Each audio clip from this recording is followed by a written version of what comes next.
اللہ نے میرے نبی کو خاندانی طور پر وہاں پہنچایا جہاں کو نہیں جا سکتا. پھر آپ کی ذات کو اتنا حسن بخشا. ایک آدمی بات حسن کی کرے، آپ کالا کلوٹا بیٹھا ہوئے تو گل جڑ دی کوئی. تو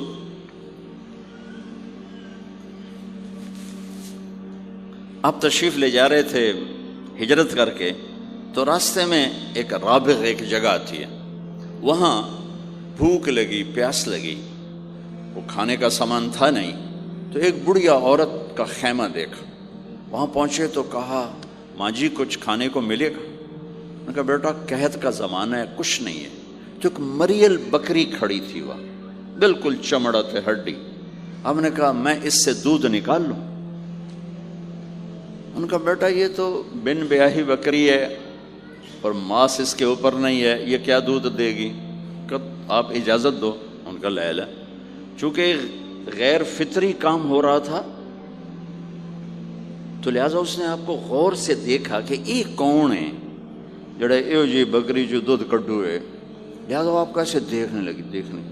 تو آپ نے بکری کو کھینچا اور اس کے تھنوں کو ہاتھ لگایا، وہ نیچے لٹک گئے اور ایک پورا ڈول دودھ سے بھر دیا. بکری سے یہ گلاس بھی نہیں بھرتا بکری کے دودھ سے، لیکن وہ پورا ڈول بھر دیا.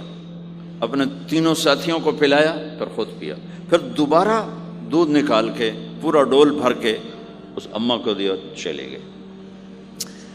بکری کی عمر 7 سال ہوتی ہے، 7 سال تک زندہ رہتی ہے، ذبح نہ کریں مر جاتی. یہ بکری 22 برس زندہ رہی اللہ کے نبی کے ہاتھ لگنے کی برکت سے. 22 برس اس بکری نے عمر پائی. جب شام کو اس کا خامد آیا، وہ کہنے لگا اے دودھ کتھوں ہے؟ وہ کہنے لگی ایس بکری چو وزا گیا کملی ہو گئی، اتھو دودھ کتھوں آ گیا؟ وزا گیا اسے چو آیا. وزا گیا اپنی عقل دا علاج کرو، یہ کتھوں آ گیا؟ کہا نہیں، ایک کوئی جادوئی شخصیت والا نوجوان آیا تھا، اس کے ہاتھوں میں کوئی طاقت تھی، اس نے تھنوں کو ہاتھ لگایا اور چشمہ بنا دیا. اچھا کیسا تھا ذرا بتاؤ؟ سفیلی، ذرا دسے نہ کیوں جائے. اب اس نے بتایا کہ میں نے کیا دیکھا، اور وہ کمال کیا اس بڑھیا نے کہ آج تک بڑے بڑے علماء ان الفاظ کا ترجمہ کرتے ہوئے تھک رہے. وہ کہنے لگی ابا معبد رأيت رجلا ظاهر الوضاء أبلج الوجه حسن الخلق لم تعبه ثجلا لم تزر به سعلا أزج أقرا وسيم قصيم في عينيه تعج في صوته صحل في لحيته كثافة في عنقه سطع إن تكلم علاه البهاء وإن سكت علاه الوقار وهو أندر الثلاثة. مجھے بھی ہمیشہ اس کے ترجمے میں تھکنا ہی پڑتا ہے، لیکن مجھے اس کی بڑی ایک تعبیر اللہ نے سجائی. کہنے لگے میں اس کا ترجمہ یوں کرتا ہوں. کہنے لگے ابو معبد میں تمہیں کیا بتاؤں، میں نے ایسا انسان دیکھا مجھے لگا جیسے 14ویں کا چاندی کپڑے پہن کے زمین پہ آ گیا. کہ مجھے یوں لگے 14ویں کا چاندی زمین پہ کپڑے پہن کے اتر آیا. کیا حسن تھا، کیا جمال تھا، کیا خوبصورت بھویں تھیں، کیسا ماتھا چوڑا تھا، آنکھیں کیسی حسین تھیں. اتعج اشکل احور اہدب اکہل انجل ابرج.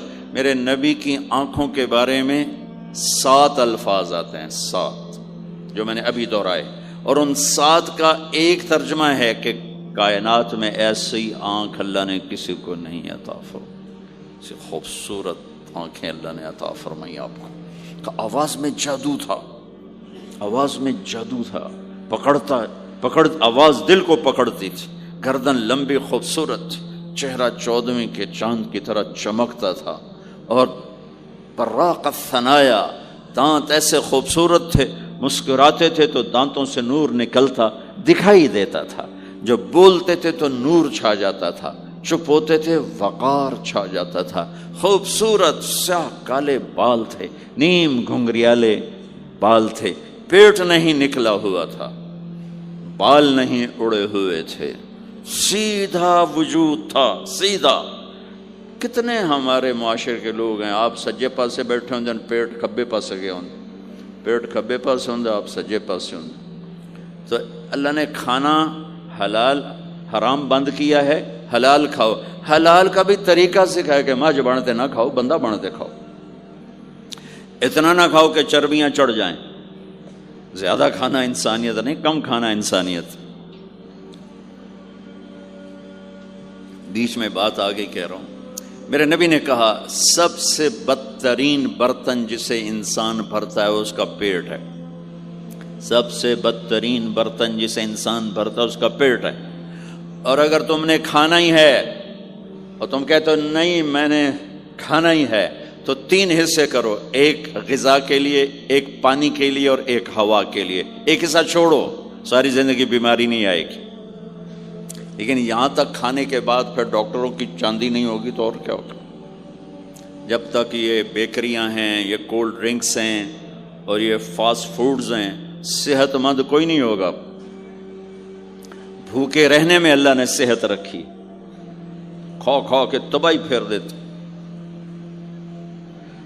میٹھا کھانے سے شوگر نہیں ہو رہی، زیادہ کھانے سے شوگر ہو رہی، دبا کے کھانے سے شوگر ہو رہی۔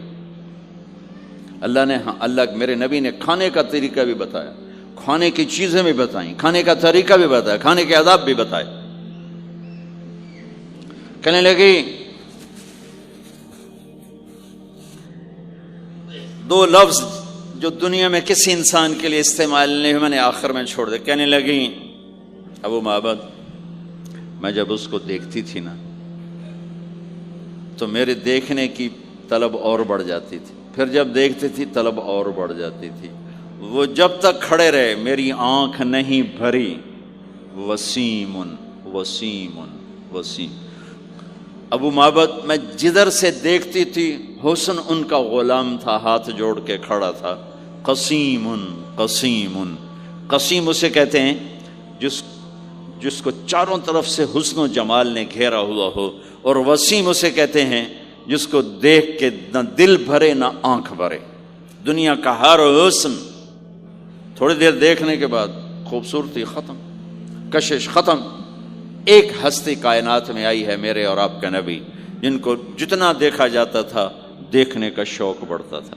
ام عائشہ بیٹھی کپڑا سی رہی تھی، سوئی گر گئی، تھوڑا سا اندھیرا نظر نہیں آ رہی، ہمارے نبی کمرے میں انٹر ہوئے تو آپ کے چہرے کے نور سے سوئی چمکنے لگی تو آپ نے سوئی کو اٹھایا ہے۔ یہ میرے نبی کا ظاہر ہے جو اللہ نے اتنا خوبصورت کر کے بنایا۔ پھر یہیں ہمیں زندگی کی خوبصورتی بھی ملی کہ زندگی خوبصورت ہو۔ زندگی خوبصورت ہوتی ہے رویوں کے ساتھ۔ پہلا رشتہ خامند اور بیوی ہے، پھر اولاد ہے، پھر آگے رشتے بنتے ہیں، ماں باپ ہیں، یہ سارے رشتے یہ اس زندگی سے بنتے ہیں جو میرے نبی ہمیں سکھا کر گئے۔ آپ بطور، چونکہ آپ نے باپ تو دیکھا نہیں، ماں کو دیکھا ہے، اور ماں کے ساتھ زیادہ عرصہ نہیں رہے، صرف 6 سال رہے ہیں، تو ماں کے ساتھ کیا ہونا چاہیے؟ ماں کے ساتھ سلوک ہوگا تو ماں دعا دے گی نا۔ باپ کی خدمت کرو گے تو باپ دعا دے گا نا۔ آنکھوں میں آنکھیں ڈال کے بات کرو گے تو زندگی، باپ کو تو نیند نہیں آئے گی، ماں کو تو نیند نہیں آئے گی۔ ماں باپ میں سلوک و اولاد لڑ کے بیٹھی ہو تو ماں باپ کو تو نیند نہیں آئے گی۔ بیوی بدتمیزی سے بات کرے تو خامند کے نیند اڑ جائے گی، خامند بدتمیزی کرے تو بیوی کی نیند اڑ جائے گی۔ تو یہ کہاں سے زندگی ملے گی؟ میرے نبی کے دروازے پر جاؤ، وہاں پتہ چلے گا کہ زندگی کیسے گزاری ہے۔ تو آپ نے اپنی اس تمنا کا اظہار کیا، کاش میری ماں زندہ ہوتی تو میں اس کی ایسی خدمت کرتا۔ میں عشاء کی نماز کے مصلی پہ کھڑا ہو کر ہاتھ باندھے سورۃ فاتحہ پڑھ رہا تھا، الحمدللہ رب العالمین۔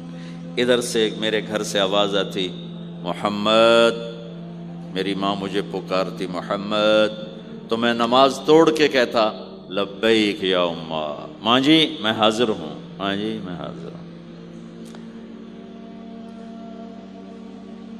زندگی کو خوبصورت بنانے کا ماں باپ کے لیے طریقہ کہ اولاد ماں باپ کی آنکھوں کی ٹھنڈک بنے. یہ بچے ہمارا سب سے قیمتی سرمایہ، اور انہی پر سب سے بڑا ظلم ہوتا ہے. سب سے بڑا ظلم ہے آج کے ماں باپ کا 3 سال کے بچے کو اسکول ڈالنا. سب سے بڑا ظلم ہے. وہ روتا ہوا جاتا ہے، روتا ہوا آتا ہے، اور ماں باپ سے اس کی محبت کی تار کٹتے جاتے ہیں، کٹتے جاتے ہیں، کٹتے جاتے ہیں. 7ویں سال میں وہ بدتمیز ہوا پڑا ہوتا ہے. اب مائیں پریشان ہیں، بچے بدتمیز ہیں، بچے بدتمیز ہیں، کیونکہ ماں نے گود نہیں دی. جو ٹائم ماں نے دینا تھا وہ دے دیا اسکول کو. اور ہمارے اسکول کاروباری ادارے ہیں، علمی ادارے نہیں ہیں، کاروباری ادارے ہیں.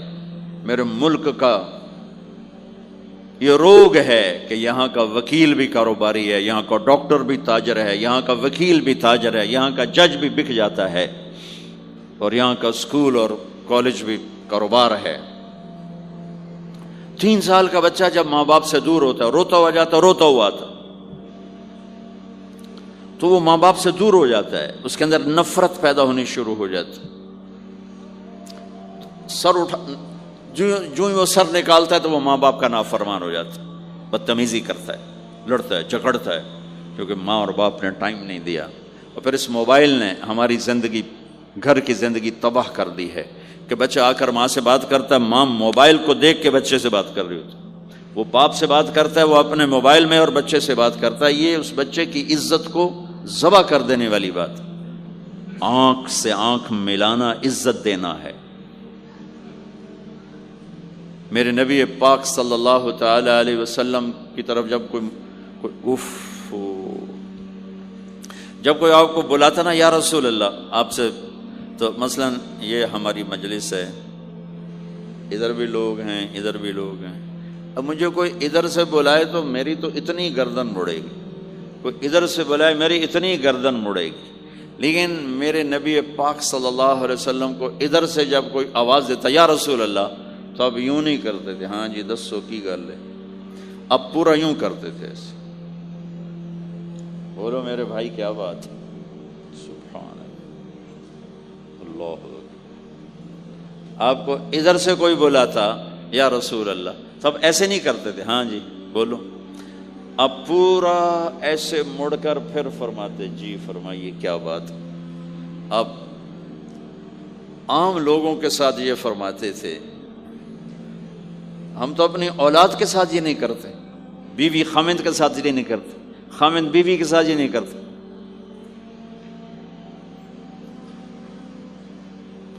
تو وہ ایک گیپ پیدا ہو جاتا ہے، ایک فاصلہ پیدا ہو جاتا ہے. تو میرے نبی نے بتایا کہ ماں باپ کے ساتھ کیا کرنا ہے. کہ میری ماں ہوتی تو میں نماز ہی توڑ دیتا اس کے لیے. حج کا سفر 70,000 کا مجمع تقریباً جمع ہو چکا ہے ابوا پہنچتے پہنچتے، اور آپ ایک دم اونٹنی کا رخ موڑو، پہاڑوں میں چلے گئے. میری زندگی سفروں میں گزری ہے، ان میں خوبصورت ترین سفر میرا وہ ہے جو میں نے حضرت اماں آمنہ کی قبر پہ حاضری تھی. پہاڑوں کے اندر آپ اندر تشریف لے گئے، مجمع بھی ساتھ ہو گیا. کدھر جا رہے ہیں؟ اونٹنی کو بٹھایا. پہاڑ ہے کچھ 40-50 فٹ اونچا، اس کے اوپر قدرتی ایسے ایک پلین بنا ہوا ہے جیسے اللہ نے پہلے سے سنبھال کے رکھا ہوا تھا. اب تو انہوں نے قبر کا نشان مٹا دیا ہے. تو ماں کی قبر کے سرہانے تشریف لے گئے اور گھٹنے اٹھائے، ہاتھ یہاں رکھے اور سر گھٹنوں میں دیا ایسے. یہ پوزیشن ہے چھوٹے بچے کے رونے کی. جب وہ رونا چاہتا ہے تو پھر اپنے پاؤں اٹھا کر یوں کر لیتے. پھر اس کے بعد آپ ایک معصوم بچے کی طرح روئے، اور اتنا روئے کہ آپ کی ساری داڑھی آنسوں سے تر ہو گئی، آپ کا احرام تر ہو گیا، اور اپریل کی دھوپ تھی. اور آپ نے فرمایا میں آج رات یہیں قیام کروں گا. میں وہاں گیا ہوں، وہاں 2 آدمی نہیں ٹھہر سکتے. میرے نبی نے کہا میں یہیں ٹھہروں گا. آگے کوئی 6-7 میل دور انتظام تھا حاجیوں کے اس قافلے کے ٹھہرنے کا. کچھ لوگ چلے گئے ہوں گے، لیکن آپ نے وہ رات اپنی ماں کے سرہانے گزاری.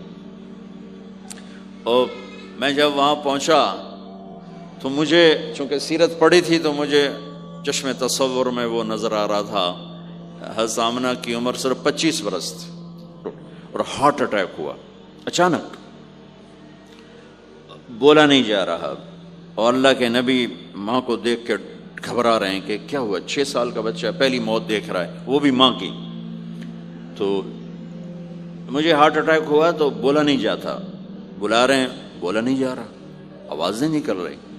تو بلا رہے ہیں، ام ایمن بھی ساتھ ہے، آواز نہیں نکل رہی. لیکن بجھنے سے پہلے شمع کے جو بھڑکتی ہے 2 لفظ بولے، کل حی میت و کل جدید بال وقد ولدت طہرا. میرے بچے، ہر جوانی ڈھلتی ہے اور ہر زندگی موت کا نوالا بنتی ہے. مجھے لگتا ہے میرا وقت آ گیا ہے، لیکن میں ایک ایسے بچے کو چھوڑ کے جا رہی ہوں جو ساری دنیا کو پاک کر دے گا. پاکیزہ چھوڑ کے جا رہے ہیں. تو پتھروں میں ہی دبایا، کوئی کھودنے کا تو انتظام ہی نہیں تھا. تو جب پہاڑ سے نیچے اترے تو اللہ کے نبی نے ایک دم ہاتھ چھڑایا، دوڑ لگائی اور پھر پہاڑ پہ چڑھ گئے. تو ام ایمن آپ کی ماں ہے، دودھ پلا. 8 عورتوں نے میرے نبی کو دودھ پلا، ان میں ایک ام ایمن بھی. وہ جب پیچھے گئیں تو ایسا منظر تھا جس کو دیکھ کر شاید زمین بھی رو رہی ہوگی اور آسمان بھی اور ابوا کے پہاڑ بھی. آپ ماں کی قبر پر ایسے لپٹ ہوئے اپنے سینے کو پتھروں کے ساتھ اور یوں دونوں ہاتھوں سے پتھر لیے ہوئے تھے. جب آپ ام ایمن قریب آئیں تو آپ سنا تو آپ فرما رہے تھے، ماں جی آپ کے سوا تو میرا کوئی نہ تھا، آپ بھی مجھے چھوڑ کے چلی گئیں، میرے لیے اب کس کی گود ہے.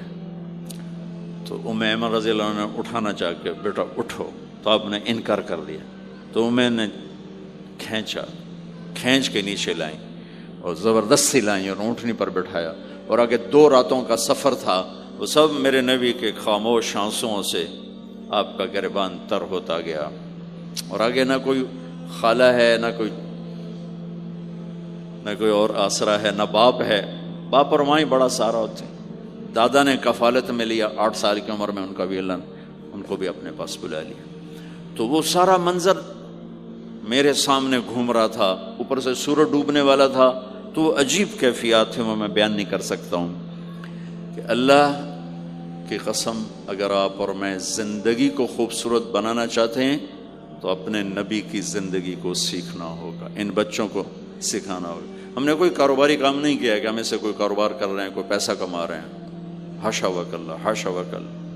ہماری یہ نسل، ان کے ساتھ کاروبار کر رہا ہوں کہ یہ پروان چڑھیں اپنے نبی کی محبت کے ساتھ، یہ پروان چڑھیں اپنے حبیب کے نقش قدم پر چلنے کے ساتھ.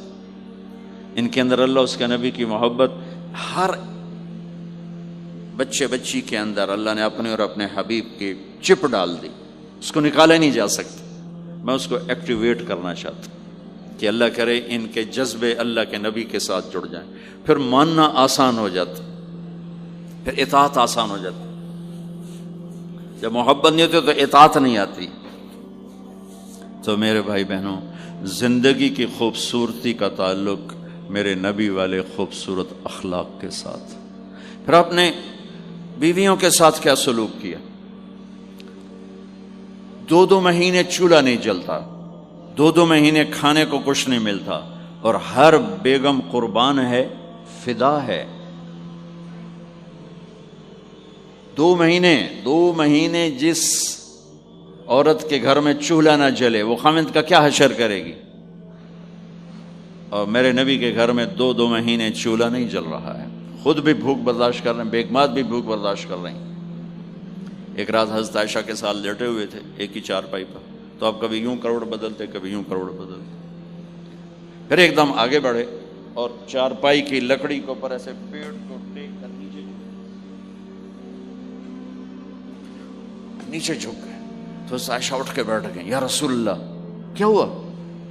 آپ سیدھے ہو کر فرمایا، عائشہ بھوک بڑی لگی. جس کے ہاتھ میں جنت کی چابی ہو، جو میرے نبی کا، میرے اللہ کا محبوب اور حبیب ہو، جس سے پردے ہٹا کر میرا رب کلام کر چکا ہو، جسے قاب قوسین او ادنا کا مقام دے چکا ہو، اور جس سے آگے مقام محمود پر بٹھانے والا ہو، اور جس کی شفاعت سے جنت کا دروازہ کھلنے والا ہو۔ عائشہ بھوک بڑی لگی تو عائشہ رونے لگی کہ یا رسول اللہ آپ اللہ سے بات کیوں نہیں کرتے ہیں؟ کہ نہیں عائشہ، اسی بھوک میں اللہ سے ملوں گا، مجھ سے پہلے جو نبی میرے ساتھی تھے وہ بھی اسی طرح چلے گئے، میں بھی ایسے ہی چلا جاؤں گا۔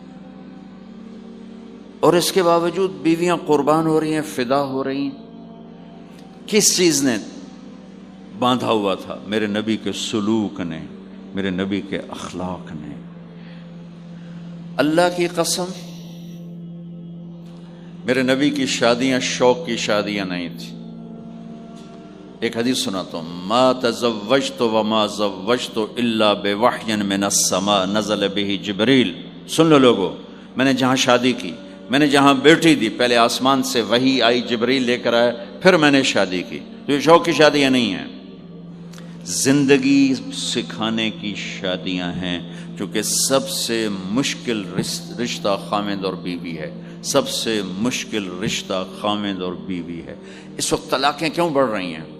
ایک تو یہ ہماری یہ جو فاسٹ فوڈ ہے، اس نے ہمارے اندر جو ایک نیچرل سسٹم تھا اسے ڈسٹرب کر دیا ہے، تو غصہ بڑھ گیا ہے، برداشت گھٹ گئی ہے، چھوٹی چھوٹی باتوں پہ گھر اجڑ رہے ہیں، گھر اجڑ رہے ہیں۔ پہلے یورپ میں سنتے تھے، اب یہاں پاکستان آج شادی ہوتی، چوتھے دن طلاق ہو رہی ہوتی۔ میں وہاں بیان کے لیے نکل رہا تھا مانچسٹر، تو میرے ساتھ جو گاڑی چلا رہا تھا، میں نے پوچھا آپ کیا کرتے ہو؟ لاہور کا تھا۔ کہا جی میں وکیل ہوں۔ میں نے کہا یہاں کوئی جھوٹے کیس ہوتے ہیں جیسے پاکستان میں؟ کہا جی نہیں، یہاں جھوٹا کیس کوئی نہیں ہوتا، جو بھی ہوتا ہے جنون ہوتا ہے۔ میں نے کہا یہاں مسلمانوں کے لڑائی جھگڑے آتے ہیں؟ کہا جی ہاں جی آتے ہیں۔ میں نے کہا سب سے زیادہ کیا جھگڑے آتے ہیں؟ کہا جی سب سے زیادہ طلاق کے آتے ہیں، طلاق طلاق طلاق طلاق۔ کہ نہیں سیکھا، زندگی برداشت کا نام ہے، برداشت کرنا سیکھا نہیں۔ میرے نبی نے 11 شادیاں کی، ہر قسم کی عورت کے ساتھ شادی کی، خاندان کے اندر، برادری کے اندر، اور خاندان برادری سے باہر۔ یہی 3 نسبتیں ہیں۔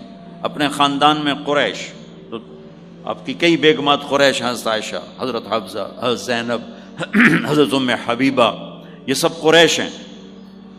قریش سے باہر حضرت میمونہ، حضرت جویریہ، یہ قریش سے باہر ہے، برادری۔ پھر برادری سے بھی باہر شادی کی، یہود، حضرت صفیہ یہودی کی بیٹی ہیں، ان کے ساتھ شادی کی۔ ہر نسل سے شادی کی، اوپر والے کا نظام ہے۔ اپنے سے مالدار حضرت خدیجہ، اپنے برابر ام سلمہ، ام حبیبہ، اپنے سے کم فخر میں جویریہ، صفیہ، اپنے سے غربت کے ساتھ نہیں۔ عمر سے بڑی کے ساتھ شادی کی، حضرت خدیجہ۔ ہم عمر کے ساتھ شادی کی، حضرت سودا۔ عمر سے کم سے شادی کی، حضرت عائشہ۔ بیوہ سے شادی کی، حضرت خدیجہ۔ مطلقہ سے شادی کی، حضرت زینب۔ کماری سے شادی کی، حضرت عائشہ۔ جتنی بھی نسبتیں کسی عورت کی بن سکتی ہیں، ان سب میں اللہ نے آپ کو استعمال کر کے زندگی گزارنے کا طریقہ سکھایا۔ تیز مزاج کے ساتھ شادی کی، حضرت حفصہ رضی اللہ تعالیٰ عنہ، مزاج میں تیزی تھی۔ حضرت عمر رضی اللہ تعالیٰ عنہ کی بیٹی، مزاج میں شدت تھی، زندگی گزار کے دکھایا۔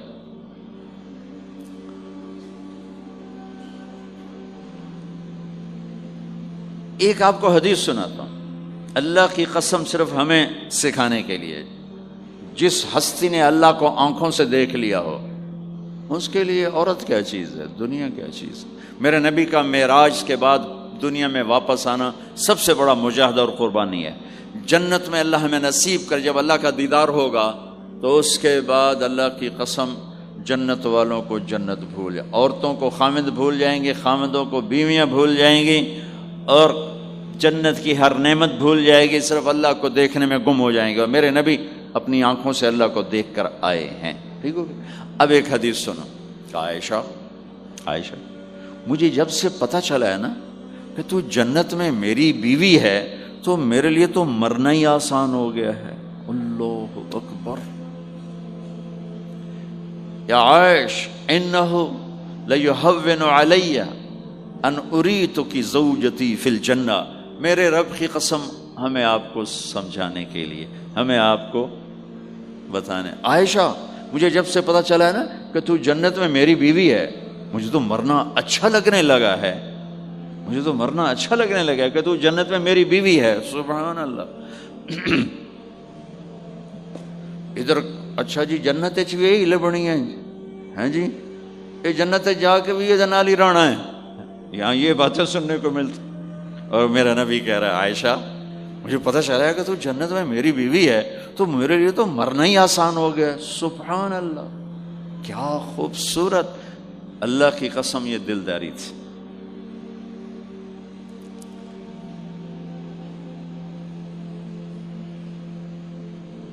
سب سے مشکل رشتہ خامند اور بیوی ہے، سینکڑوں آیات اس کے لیے اللہ نے اتاری، ماں باپ کے لیے چند آیات، اولاد کے لیے چند آیات، بہن بھائیوں کے لیے چند آیات ہے، خامند اور بیوی کے لیے قرآن پڑھا ہے، پوری سورت اتاری ہے، اور سینکڑوں آیات اتاری، چونکہ ایک اس رشتے کی اہمیت، ایک اس کی نزاکت اور کمزوری کہ کوئی رشتہ ٹوٹتا نہیں سوائے خامند اور بیوی کے۔ میں ماں کا بیٹا ہوں، باپ کا بیٹا ہوں، اچھا ہوں یا برا ہوں، انہی کا ہوں،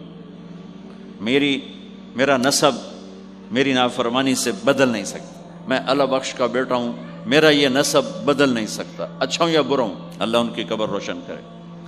خامند اور بیوی کا رشتہ ایک بول پہ ٹوٹ جاتا ہے، ایک بول پہ ٹوٹ جاتا ہے، اس لیے اس کو بچانے کے لیے آیات آیات آیات، اور میرے نبی کی شادیاں کہ کس طرح ایک گھر کو لے کے چلتے ہیں، کس طرح ہر مزاج کی عورت کے ساتھ سلوک کرتے ہیں۔ جہاد کا سفر، کاروباری سفر نہیں، میرے نبی کا، اور چلنے لگے، اعلان ہوا کوچ کرو، سب نے سواریاں کس لیں، سامان کس لیا، یوں چلنے کا حکم ہو رہا ہے، اور حضرت عائشہ رضی اللہ نے اپنا یوں دیکھا، اونٹنی پہ بیٹھ گئی تھیں، ہار کوئی نہیں، یا رسول اللہ میرا تو ہار کوئی نہیں، میرا ہار گم ہو گیا ہے، میرا ہار تلاش کریں ہم پھر چلیں گے۔ تو میرے نبی کہتے تو وڈی آئی نواب زادی، میں جہاد تے بہ جانا تینوں ہار دی پائے گی، چل اگو لگ۔ میرے نبی نے کہا چلو بھائی عائشہ کا ہار تلاش کرو۔ اللہ کی قسم میں جب یہ واقعات پڑھتا ہوں یا سناتا ہوں میں خود حیرت میں ڈوبا ہوتا ہوں کہ کیا کر دیا میرے نبی نے، جہاد کا سفر، اور میرے نبی کا ہار تلاش کرو بھائی، اب سارے ہار تلاش کر رہے ہیں، کچھ دن چھپ گیا اور ہار کی تلاش تو بند ہو گئی اور سفر بھی بند، چونکہ اندھیرے میں کہاں جائیں گے، اور آپ کے ماتھے پہ شکن، عائشہ تیری وجہ سے ساری مصیبت ہے، اللہ دے بندی تو ہار دے مگر پہ گئی، کیوں گا اللہ ہار دی، ایک لفظ نہیں فرمایا، سارے قافلے نے قیام کیا، عشاء تک تو پانی تھا وضو کا، پانی ختم ہو گیا، عشاء مغرب عشاء پڑی اکٹھی تو پانی ختم ہو گیا، اب پانی ختم ہو گیا تو فجر کی نماز آ رہی ہے، پانی کوئی نہیں ہے، تو سارے صحابہ نے ابو بکر پہ چڑھائی کی، ویکھے تیری دھی دے مگر ساڑے نال کی بنی، ہن اسی نماز کی میں پڑھنی ہے، پانی تو ہے نہیں تو وضو کی میں کرنا ہے۔ اب ابو بکر کو غصہ چڑھا، اس ایک دم، وہ تو باپ تھے، وہ گھس گئے خیمے میں، آگے دیکھا تو اللہ کے نبی اما عائشہ کی گود میں سر رکھ کے سوئے ہوئے تھے، اور اما جی ایسے بیٹھی تھی، آپ کو سارا دیکھ رہی ہوں، اب بولیں تو خطرہ ہے آنکھ کھل جائے گی، اور غصہ بھی چڑھا ہوا ہے، باپ بھی ہیں، تو اب مجھے دیکھو کیا کر رہے تھے۔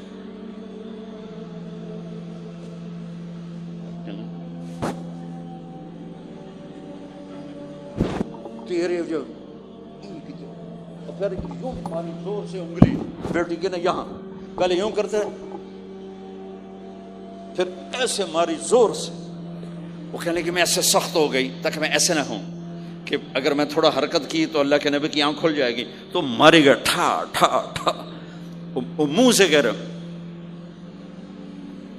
اور وہ ایسا کر کے بیٹھی چمک، غصے میں باہر چلے۔ اب آپ کی آنکھ کھلی فجر پر، تو عائشہ نے کہا یا رسول اللہ وہ تو باہر تو بڑا مسئلہ ہو گیا ہے، پانی کوئی نہیں ہے اور نماز کا وقت ہو گیا ہے، وضو کیسے کریں؟ سبحان اللہ، اللہ نے قانون بدل دیا، دنیا میں پہلی دفعہ ہونے لگا ہے۔ 1,24,000 نبی آئے، پانی نہ علی وضو ہو سکتا ہے، اس کے علاوہ نہیں ہو سکتا۔ میرے اللہ نے قرآن اتارا فَإِن لَّمْ تَجِدُوا مَاءً فَتَيَمَّمُوا صَعِيدًا طَيِّبًا فَامْسَحُوا بِوُجُوهِكُمْ وَأَيْدِيكُمْ مِنْهُ۔ اچھا میرے بندو، پانی مک گیا ہے، چلو مٹی چاہتے منہ تے مارو تے دوئی چاہتے ہتھاں تے مارو تے تمہارا وضو ہو گیا، چلو تیمم کرو اور نماز پڑھو۔ اب وہ جو سارے ابو بکر پہ غصے ہو رہے تھے نا، عائشہ کہنے لگے واہ ابو بکر بھائی تیرے طفیل کی کم بن گیا، تیری دھی دے طفیل کی کم بن گیا۔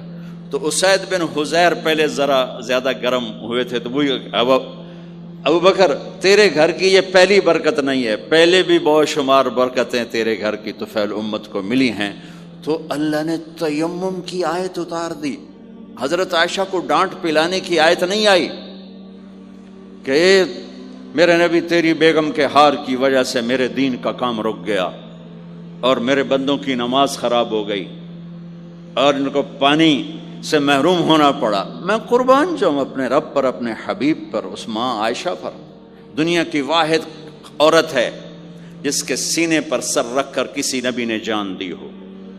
1,24,000 نبیوں میں سے کوئی نہیں ہے جس کا سر بیگم کے سینے اور ٹھوڑی کے درمیان ہو اور اس کی جان اللہ نے نکالی ہو۔ واحد میرے آپ کے مات فی سحری و نحری، سحری و نحری، سحری و کہ میرے چونکہ آپ ایسے بیٹھے تھی اور حبیب پاک آپ کے سینے پر یوں دراز تھے، نیم دراز اس طرح، اور آپ کا سر مبارک ٹھوڑی کے ساتھ لگ رہا تھا، ٹھوڑی کے ساتھ یہ جگہ یہاں لگ رہی تھی اور باقی یہاں تھی، آپ اس طرح۔ اور واحد خاتون ہے جن کا حجرہ کسی نبی کی آرام گاہ بنا، ابدی آرام گاہ بنا۔ واحد اماں عائشہ ہیں جن کے حجرے کو اللہ نے کسی نبی کے آرام گاہ بنایا، اور یہ واحد حجرہ ہے جہاں 70,000 فرشتہ صبح آ کے درود و سلام پڑھتا ہے اور شام تک پڑھتا ہے، اور شام کو 70,000 نیا آتا ہے اور صبح تک درود و سلام پڑھتا ہے اور واپس چلا جاتا ہے۔ کائنات اللہ جب مسلمان دنیا سے مٹ جائیں گے، مسجد نبوی مٹ جائے گی، بیت اللہ مٹ جائے گا، مدینے کی ایک اینٹ باقی نہیں بچے گی، مکہ کتنے بڑی بڑی بلڈنگیں، ایک اینٹ باقی نہیں بچے گی، اور وہاں سے گزرتے ہوئے لوگ کہیں گے لگتا ہے اتنے کدی آبادی ہوئے گی، ایتھے لگتا ہے کدی آبادی ہوئے گی۔ یہ زبانوں پہ ہوگا جب سارے نشان مٹ جائیں گے، اس وقت بھی 70,000 فرشتہ آ کے درود و سلام صبح سے شام تک پڑھے گا اور شام سے صبح تک پڑھے گا۔ یہ واحد میں خاتون ہیں عائشہ بنت ابی بکر جن کو اللہ نے یہ عزت بخشی، اور یہ واحد خاتون ہیں جب ان کے اوپر تہمت لگی، حضرت یوسف علیہ السلام پہ تہمت لگی تو بچے نے گواہی دی، حضرت مریم پہ تہمت لگی بیٹے نے گواہی دی، اور اماں عائشہ پہ تہمت لگی تو اللہ نے گواہی دی کہ میں گواہ ہوں، اللہ گواہ بن کے آئے۔ تو اللہ نے کہا تیمم کرو بھائی، سارے خوش ہو گئے، سارے خوش ہو گئے۔ تو حضرت عائشہ نے کہا یا رسول اللہ اب میرا ہار چھوڑ دیں، اب چلیں۔ تب آپ نے کہا چلو بھائی کوچ کرو۔ اس سے زیادہ کوئی دلداری کا واقعہ پیش کر سکتا ہے؟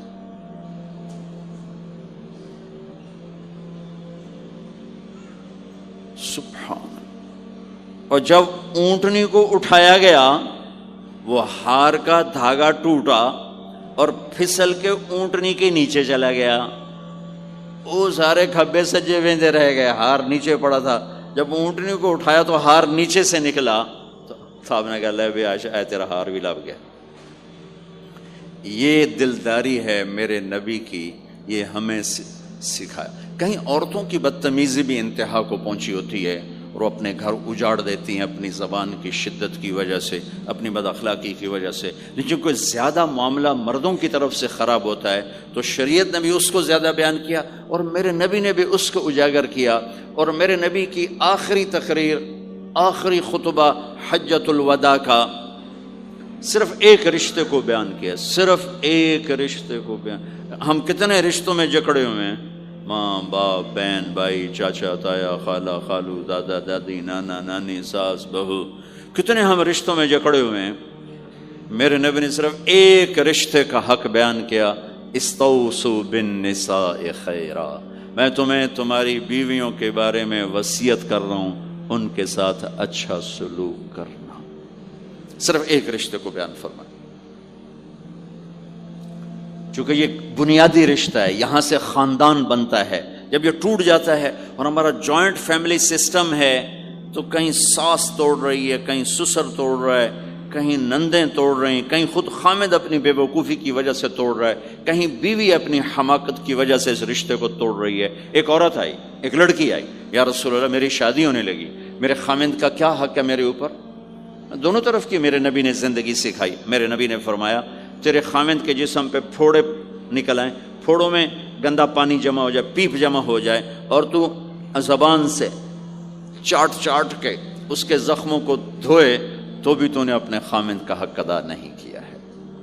دوسرا، لائف کو بیلنس کیا میرے نبی نے، کہ ایک گھر کیسے چلتا ہے اور کس طرح خوبصورت بنتا ہے، وہ میرے نبی کے اخلاق ہیں۔ آپ سب سے ایک بات کرتا ہوں، برداشت کرنا سیکھ لیں، زندگی خوبصورت ہو جائے۔ صرف سارے اخلاق کو میں جمع کروں ایک لفظ میں، برداشت، اور اس کو شریعت میں صبر۔ صبر کرنا سیکھ لیں، زندگی خوبصورت ہو جائے گی۔ بچیاں ساس کی شکایت کر رہی ہوتی ہیں، کبھی خامند کی شکایت کر رہی ہوتی ہیں، کبھی اولاد ماں باپ کی شکایت کر رہی ہوتی ہے، کبھی اولاد ماں باپ کی شکایت کر رہے ہوتے ہیں۔ شکایتوں سے جہان بھرا پڑا ہے۔ آپ شکایتوں کو دفن کر کے ہونٹ سی لیں، صبر، آہ نہ کر لبوں کو سی، عشق ہے دل لگی نہیں، سینے پہ تیر کھائے جا، آگے قدم بڑھائے جا، یعنی زبان حال سے کہہ دے کہ ہاں ستائے جا۔ جو ستاتا ہے چپ ہو جاؤ، جو ستاتا ہے چپ ہو جاؤ۔ اللہ کی قسم آپ ایسی طاقت بنو گے کہ پہاڑ بھی راستہ دیں گے۔ صبر انسان کی سب سے بڑی طاقت، صبر انسان کی سب سے بڑی طاقت ہے، صبر انسان کی سب سے بڑی طاقت، الٹا کے رکھ دیتی ہے چیزوں کو۔ چپ رہنا سیکھ، خاموش رہنا سیکھ، درگزر کرنا سیکھ، تو آپ دیکھیں گے آپ کی زندگی میں کتنا حسن آتا ہے، کتنی زندگی میں مٹھاس پیدا ہوتی ہے۔ غصہ نکال دینا وقتی ایک راحت ہوتی ہے، اور پھر شرمندگی اور ندامت کے سوا کچھ نہیں ہوتا۔ اور پی جانا، سہ جانا، یہ آپ کو ایک عظیم و شان ہستی بنا دے گا۔ آپ کی دعائیں عرش سے جا ٹکرائیں گی۔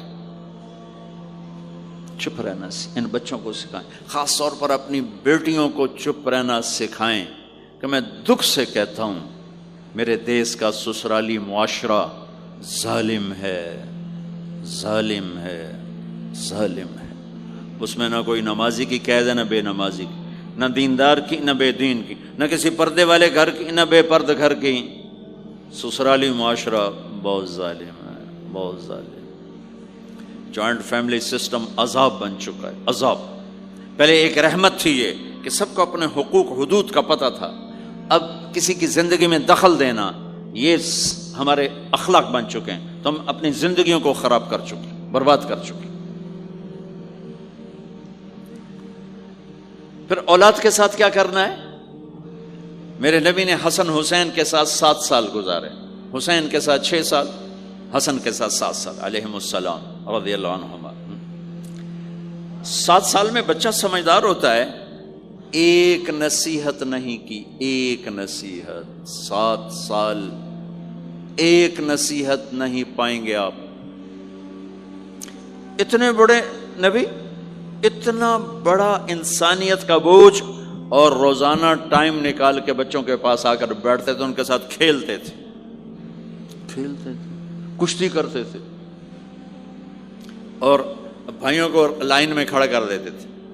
تو حضرت جعفر جوانی میں شہید ہو گئے، ان کے بچوں کو، عون، عبداللہ، محمد، ان کے 3 بیٹے تھے، ان کو بھی بلا لیتے اور ایسے ان کو لائن میں کھڑا کر کے پھر ایسے بائیں پھیلا، ہاں بھائی آؤ بھائی مجھے پکڑو، کون ہے جو مجھے پہلے ہاتھ لگائے گا؟ کون ہے جو مجھے پہلے ہاتھ لگائے گا؟ وہ دوڑ لگاتے پانچوں کا پانچوں، کوئی سر پہ چڑھتا، کوئی کمر پہ چڑھتا، کوئی گود میں گرتا، اور میرے نبی بیٹھ کے مسکراتے۔ ایک مجھے بات یاد ہے، صرف ایک یاد، کہ حضرت امام حسن رضی اللہ تعالیٰ عنہ علیہ السلام، انہوں نے صدقے کی کھجور اٹھائی اور منہ میں ڈال لی۔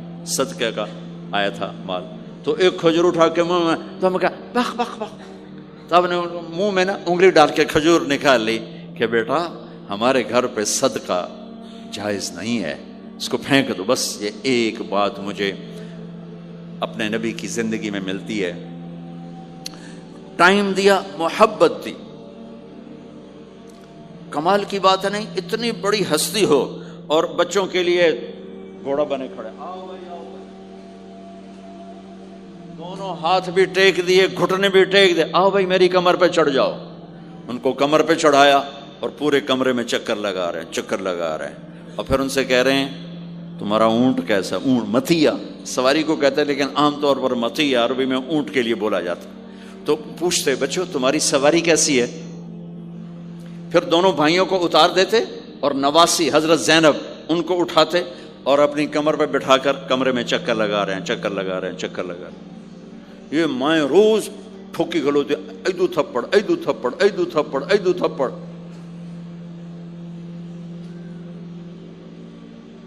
ساری مائیں سکول ماسٹر بنی ہوئی ہیں، بس ٹھوکی جاؤ، ڈنڈے ماری جاؤ، بس ایسی بے وقوف ہیں کہ جتنی محنت یہ کھانے پر کرتے، اپنے کپڑے کو سجانے پر کرتے، اس کا 100واں حصہ بچوں پہ کریں، ان کے بچے جنید بغدادی بن جائیں۔ ایک سکول کے حوالے کیا 3 سال کی عمر، پھر ٹیوٹر کے آتے، ٹیوٹر کے حوالے، اکیڈمیوں کے حوالے، پوچھو تو پتر ان کے روبوٹ ان کدی یہیں بھجے جاندے، کدی یہیں بھجے جاندے، کدی یہیں بھجے جاندے۔ اے آیا کہ بی آیا؟ اے بی سانو آپ برباد کیتا ہے۔ آہا، اور سنو، چلو یہ تو گھر کی بات ہے نا۔ ایک دفعہ حسن حسین کی کشتی کرواتے تھے، آؤ بھائی کشتی کرو بھائی۔ ایک دن کا واقعہ نہیں، یہ آئے دن کا واقعہ ہے، لیکن ایک واقعہ کہ حسن حسین کی کشتی ہو رہی، حسین چھوٹے تھے، حسن بڑے تھے، تو حسن دبا رہے ہوں گے حسین کو، تو آپ حضرت حسین کو شاباش شاباش حسین، ای ہے حسین، ای حسین، یعنی حسین زور لا، حسین زور لا، شاباش شاباش۔ اماں بول پڑی، فاطمہ جنت کی سردار، یا رسول اللہ آپ ساری شاباش حسین کو دیے جا رہے ہیں، حسن کو نہیں دے رہے۔ ہم نے کہا فاطمہ یہ جبریل میرے پاس کھڑا ہوا ہے، یہ بھی حسین کو شاباش دے رہا ہے، تو اس کے پیچھے میں بھی حسین کو شاباش دے رہا۔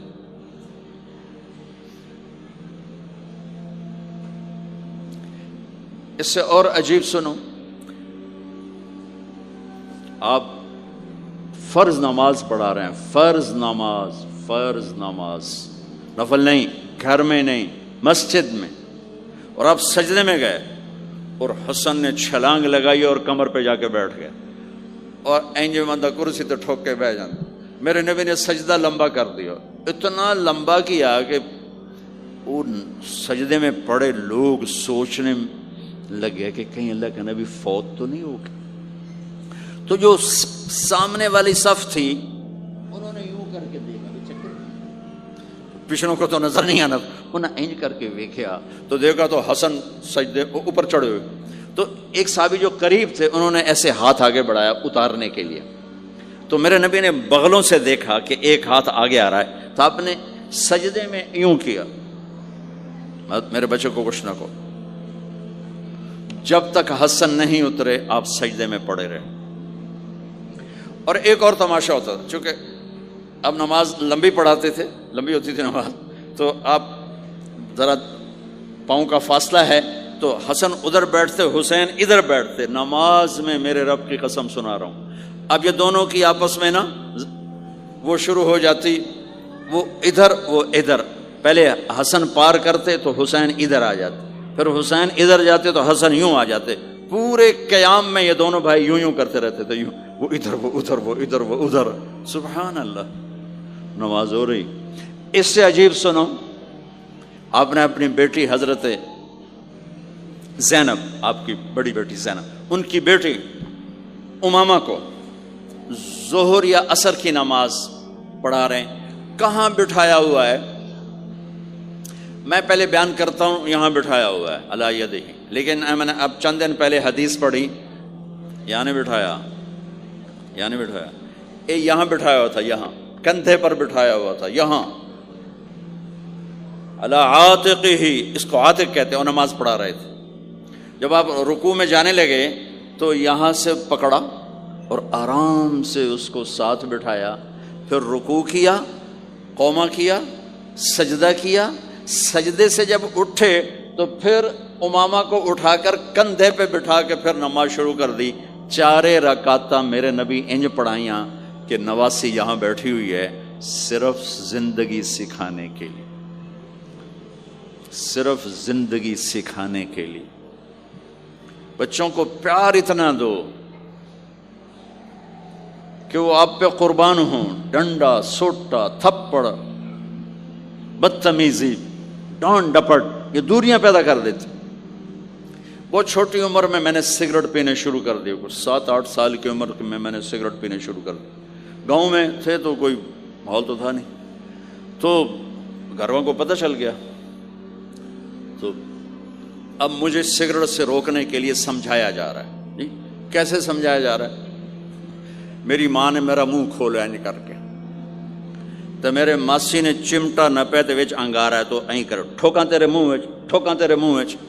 یہ مجھے سگریٹ سے روکا جا رہا ہے۔ جی مجھے منظر نہیں بھولتا، میری ماں نے دونوں ہاتھوں سے میرے جبڑے یوں کھینچے اور میری ماسی نے انگارا چمٹے میں ڈال کر، پاما تیرے منہ وچ، پاما تیرے منہ وچ، پینے گا سگریٹ؟ او میں نہیں پیندا، او میں نہیں پیندا۔ ٹھیک، باہر نکل کر میں نے پہلا کام سگریٹ سلگایا، اور میرے چھوٹے بھائی نے دیکھ لیا میری مصیبت، طاہر میاں، وہ مجھ سے بھی 2 سال چھوٹا، 5 سال تھا، میں 7 سال اور 5 سال، میں کہتا میری شکایت لاوے گا، میں کہا تلی تلی دیا، میں نے سگریٹ اس کے منہ میں لگایا، تو بھی پی میں بھی پینا، تاکہ میری شکایت نہ لگائے۔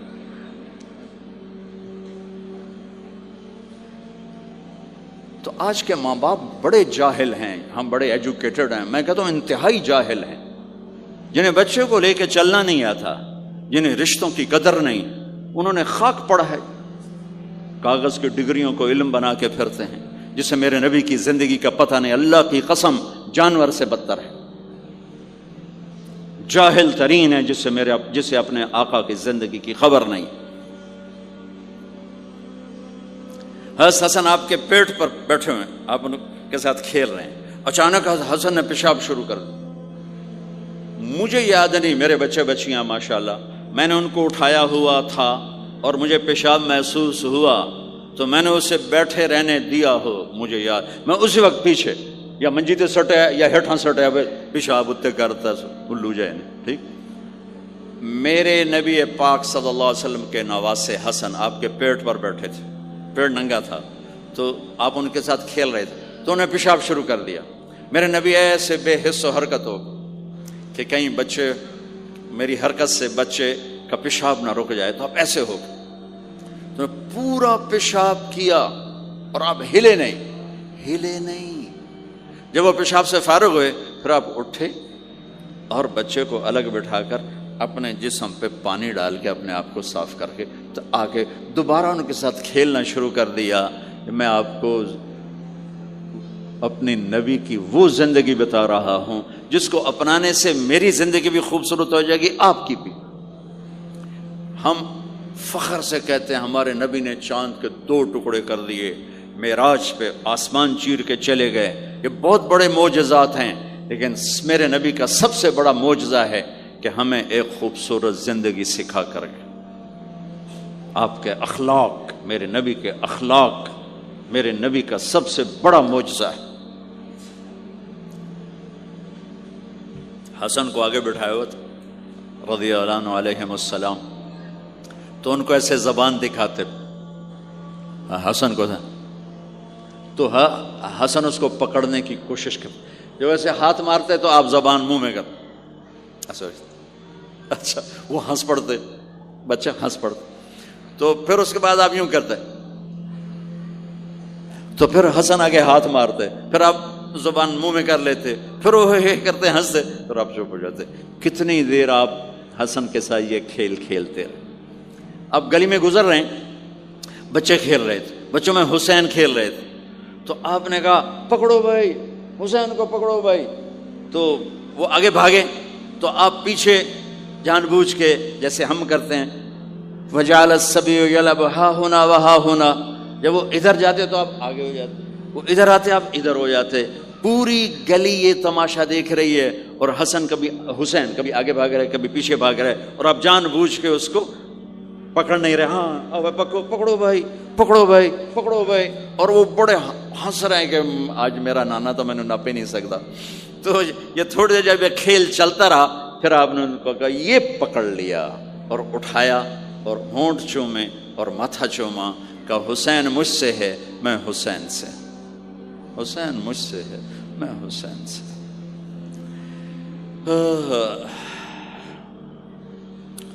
میرے بھائی بہنوں عزیزو، اسلام ہی تو خوبصورت زندگی سکھاتا ہے، وہی ہم نے بھلا دیا۔ کپڑے کیسے ہوں، ٹائی کیسی ہو، کوٹ کیسا ہو، گاڑی کیسی ہو، کھانا کیسا ہو، لباس کیسا ہو، سواری کیسی ہو، گھر کیسا ہو، ڈرائنگ روم کیسا ہو، میچنگ کیسے ہو، بھلا اس کو زندگی تھوڑا ہی کہتے۔ تو آپ سب سے کہتا ہوں کہ اپنے نبی کی زندگی اور سیرت کو پڑھیں، اس کو سیکھیں۔ یہ تبلیغ کا کام ایک عملی محنت ہے، سیکھنے۔ ان بچوں پر محنت کر رہے ہیں کہ اللہ کرے یہ پروان چڑھے تو ان کے اندر اللہ اس کے رسول کا پیار ہو، تو پھر یہ خود ہی چلنا شروع کریں گے۔ یہ میں نے سیرت کی چند جھلکیاں، چونکہ آپ پوری فیملیز بیٹھی ہوئی ہیں، اور فیملیز کے رشتوں میں ماں کا رشتہ، باپ کا رشتہ، بیوی کا رشتہ، خاوند کا رشتہ، اولاد کا رشتہ، یہ چند بڑے رشتے ہیں، اسی کو میں نے آپ کے سامنے پیش کر دیا ہے کہ اس کو سیکھنا پڑتا ہے، اس کے لیے اپنے ذات سے لڑنا پڑتا ہے، تب جا کر زندگی میں حسن اور کمال پیدا ہوتا ہے۔ میری بات یاد رکھیے گا، کبھی زندگی کو خوبصورتی چیزوں سے نہیں ملتی، زندگی کی خوبصورتی میرے نبی والے پیارے اخلاق کے ساتھ۔ جس کو یہ مل گئے اس کے گھر میں 14ویں کا چاند ہر وقت چمکے گا، اور نصف النہار کا سورج ہر وقت چمکے گا۔ جس کے اخلاق بگڑ گئے ان کی دن بھی رات بن جائیں گے اور رات بھی رات بن جائے گی۔ اللہ اس نسل کو آپ کی آنکھوں اور ہماری آنکھوں کی ٹھنڈک بنائے، اور ایسے ہماری اس محنت کو قبول فرمائے۔ کر کر یاد سجن نوں